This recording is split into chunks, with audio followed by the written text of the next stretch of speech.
Je suis sœur Esther Champagne.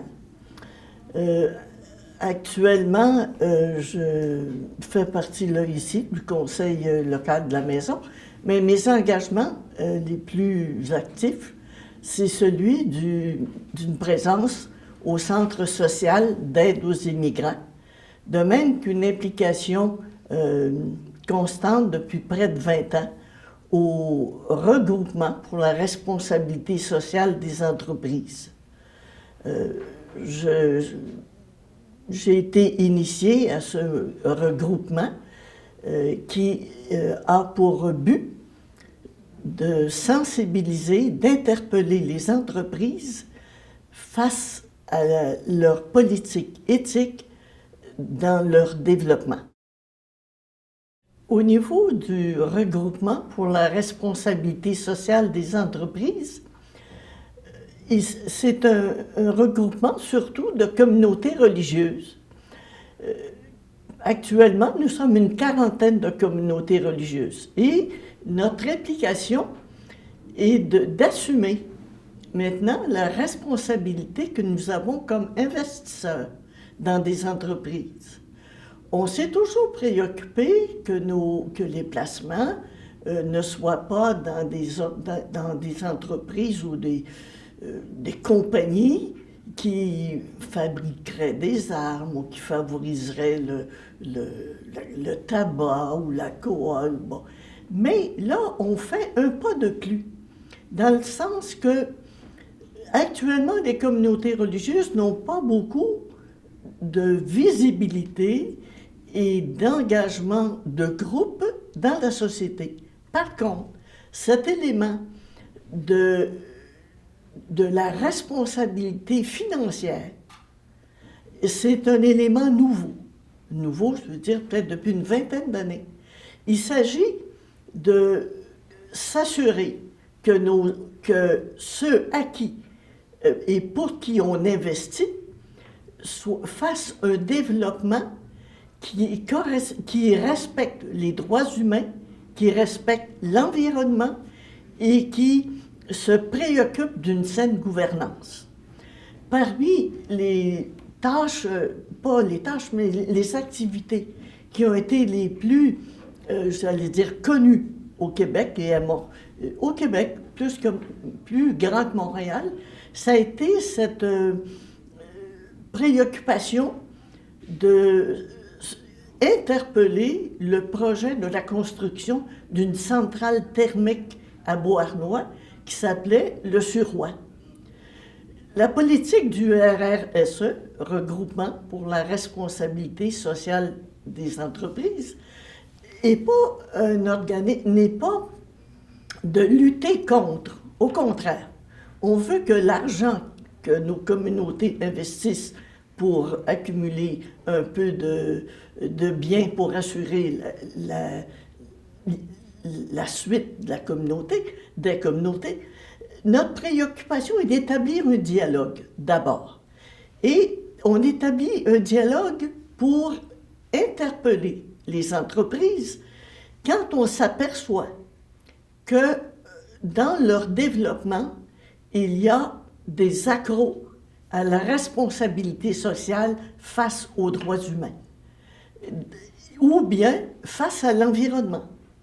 Et quand on a interpellé Hydro-Québec dans son projet, il y a déjà près de 15 ans, notre objectif était vraiment pas de dire on est contre ça, non.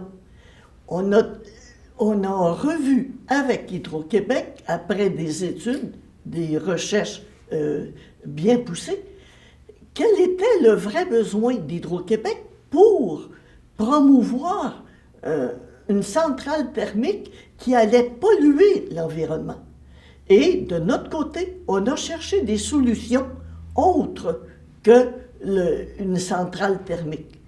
Et heureusement, grâce à la solidarité populaire de différents organismes, des syndicats, des jeunes, on s'est aperçu que la force que nous avons bâtie ensemble a fait que Hydro-Québec a dû reculer et que le gouvernement a mis de côté ce projet-là qui aurait pollué comme au-delà de 300 000 voitures.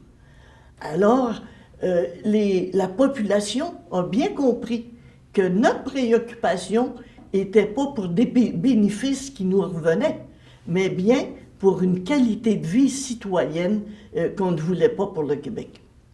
Alors, c'est un des éléments importants et on continue de travailler pour s'assurer que les droits des personnes sont respectés. Justement, on a fait des démarches auprès des compagnies d'aviation pour, avec eux, pas contre, mais pour, avec eux, lutter contre l'exploitation sexuelle des enfants, des jeunes.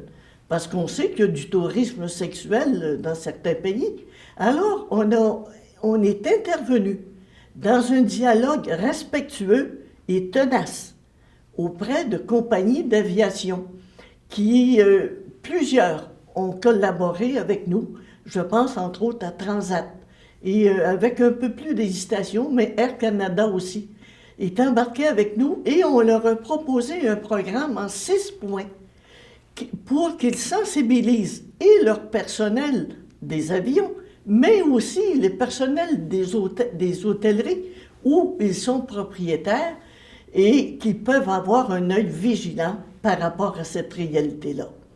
Alors, le RRSE est vraiment une façon nouvelle pour les communautés de s'impliquer socialement et voir que leur argent peut leur donner du pouvoir social pour plus de justice et de respect pour les individus. Alors, à ce moment-là, en 1999, Sœur Gisèle était sensibilisée à ce mouvement qui commence, ce regroupement qui commençait, et elle m'a poussé du coude pour que j'embarque dans ce projet-là, et ça fait déjà près de 20 ans que je suis impliquée dans le RRSE. C'est un des éléments que je trouve socialement très important en vue de la justice, et la justice aux personnes et à l'environnement. Depuis 15 ou 20 ans, de façon occasionnelle, j'allais dire, pas d'une façon continue, mais d'une façon occasionnelle, j'ai apporté un support. D'abord, au niveau de l'organisation matérielle de la maison, qui était sur l'avenue, le boulevard de Maisonneuve, dans Westmount. Et ma présence était comme pour suppléer à un départ imprévu de l'une ou de l'autre des sœurs qui en étaient responsables. Le Centre social des immigrants, si vous permettez, je vais le situer rapidement afin qu'on sente dans son histoire. Le Centre social d'aide aux immigrants a fêté en 2017 le 70e anniversaire de son existence. Comment ça a commencé, ça? Bien, notre maison dans Westmount accueillait des jeunes filles qui venaient de l'extérieur, soit de la Gaspésie, soit du Nouveau-Brunswick ou de l'Abitibi, des régions éloignées, et qui venaient à Montréal comme domestiques. Et nécessairement, les domestiques venaient dans la région où la population est plus riche et peut se payer le service d'aide domestique. On appelait ça des bonnes dans ce temps-là. Alors, des jeunes filles venaient de l'extérieur, mais en arrivant ici, ils ne connaissaient pas personne. Il n'y avait pas de pied à terre, autre que leur lieu de travail. Alors, par des contacts informels, quelques-unes de ces jeunes filles-là ont appris que les Sœurs du Bon Conseil, qui restaient pas loin, pouvaient les accueillir, soit leur journée de congé ou pour d'autres services qu'on pourrait leur offrir. Alors, le centre social a commencé comme ça. Accueillir des personnes migrantes. Hein? Elles partaient des régions éloignées et s'en venaient travailler à Montréal sans connaître d'autres lieux que celui de leur travail. Alors, elles ont été informées qu'on existait.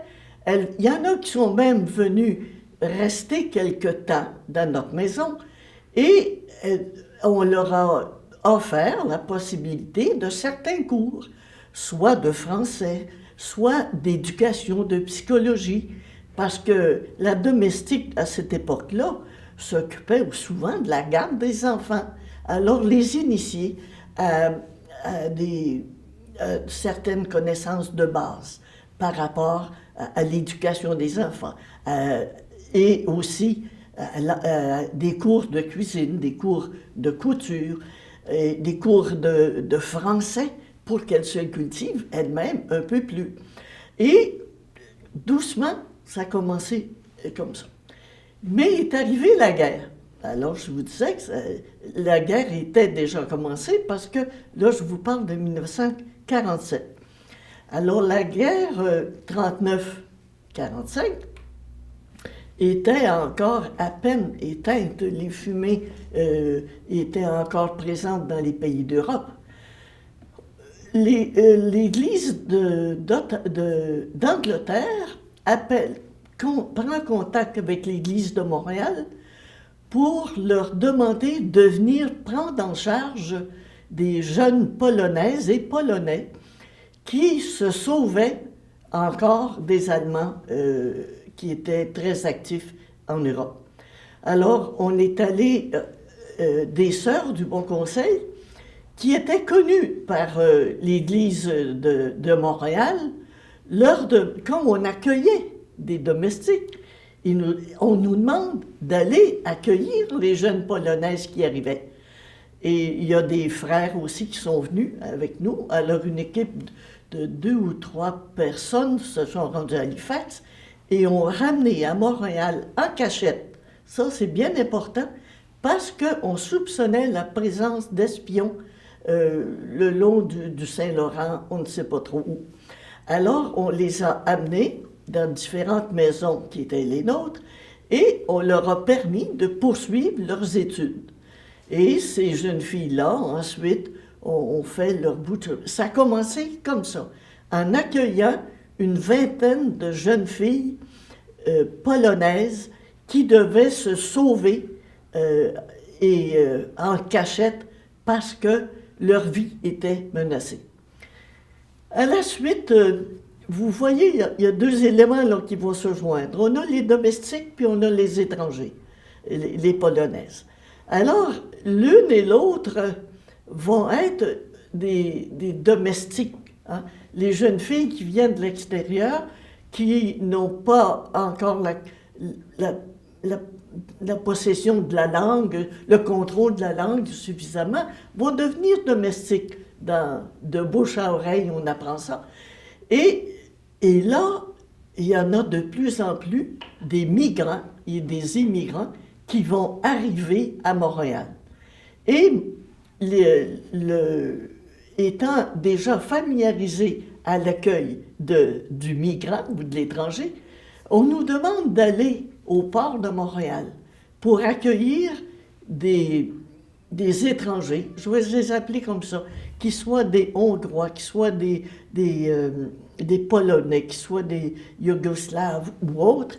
On se rendait au port et avec une carte de visite, on accueille, c'est-à-dire qu'on déposait sur les bagages, on créait un premier contact avec ces immigrants et progressivement, on les a invités. On les invitait le jeudi soir pour un repas qu'on offrait à tous les immigrants qu'on connaissait. Et cette information-là se transmettait de l'un à l'autre.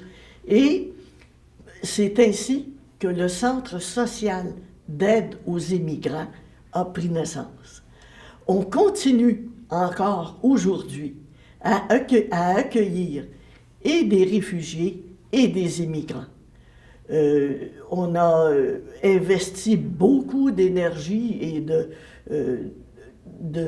j'allais dire d'efforts. Et financièrement, je dois vous dire que ça fait pas si longtemps que ça que le ministère de l'Immigration ou Centraide nous aidait à accueillir, à héberger et à intégrer ces étrangers dans notre milieu.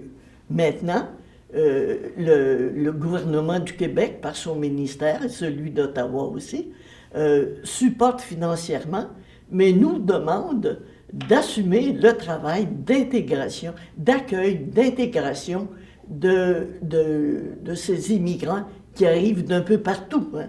Ça arrive à travers le monde, à cause des guerres et des situations politiques qui existent un peu partout. Les gens qui sont venus au CSAI, au Centre social d'aide aux immigrants, les populations varient selon les troubles ou la situation politique qui existe dans différents pays. Alors, on a eu les Syriens, on a eu les boat people, on en a eu de toutes les régions, autant d'Afrique que d'Asie ou d'Europe. Et on continue encore et on poursuit notre travail en lien avec le ministère de l'Immigration et différents services municipaux qui se préoccupent de l'arrivée dans nos milieux d'étrangers.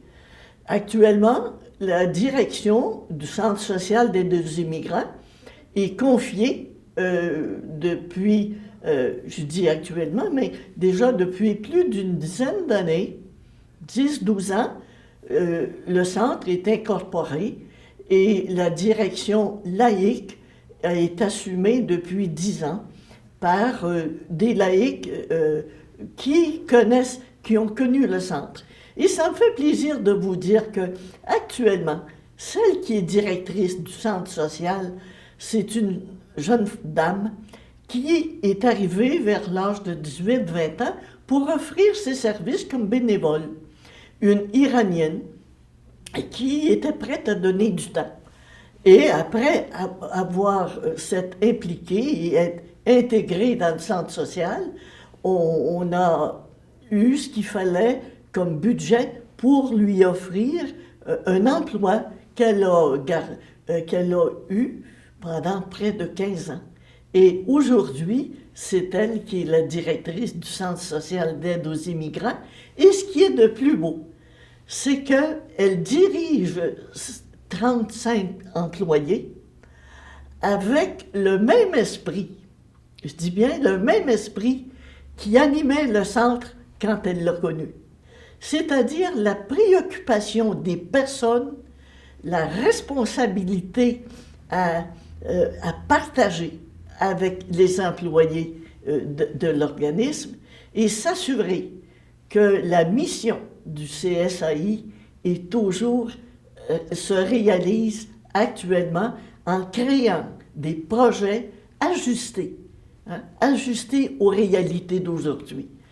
C'est vraiment magnifique. Ça me plaît beaucoup. Et vous me demandiez quelle était ma tâche là-dedans. Bon, je fais partie depuis déjà, certainement une quinzaine d'années du conseil d'administration. Mais comme je suis la plus ancienne qui a connu le CSAI, je fais un peu partie des meubles. Mais en même temps, je réalise que ma responsabilité spéciale, c'est de partager avec les employés, avec les membres, les différents membres du conseil d'administration, l'esprit qui nous anime, qui nous a animés au début et qui doit continuer d'animer le centre social. C'est pas un organisme gouvernemental, même si le gouvernement assume sa responsabilité. C'est pas un CLSC avec des étiquettes, puis tu viens, un service, tu retournes, puis on ne te revoit plus. Il y a dans le groupe des travailleurs et des travailleuses un esprit de solidarité et pour chacun des travailleurs, travailleuses, le CLSC, c'est leur responsabilité. Pardon, le CSAI, c'est leur responsabilité. Et le souci des personnes, c'est vraiment magnifique. Moi, personnellement, je dois dire que ça fait 63 ans que je suis entrée en communauté.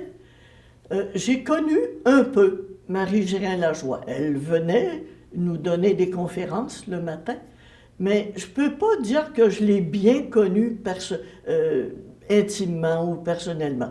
Je l'ai voiturée quand on se déplaçait des fois en automobile.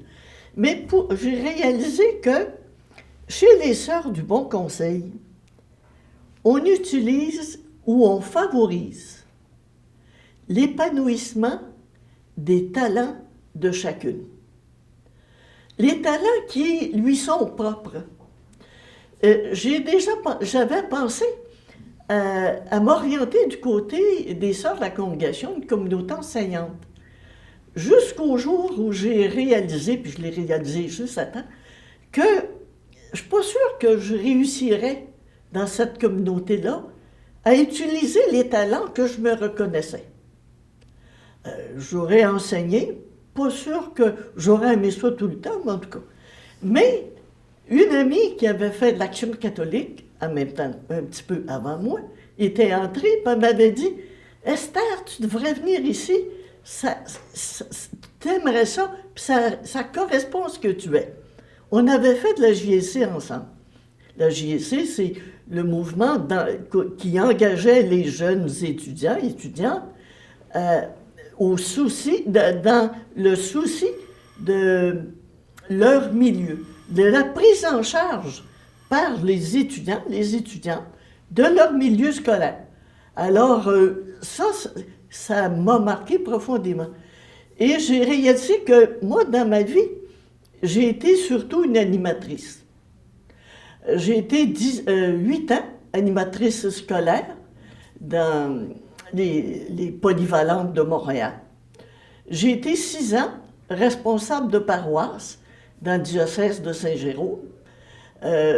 Et j'étais curé de la paroisse. Entendons-nous bien, un curé, c'est quelqu'un qui en cure, qui prend soin du milieu où il est.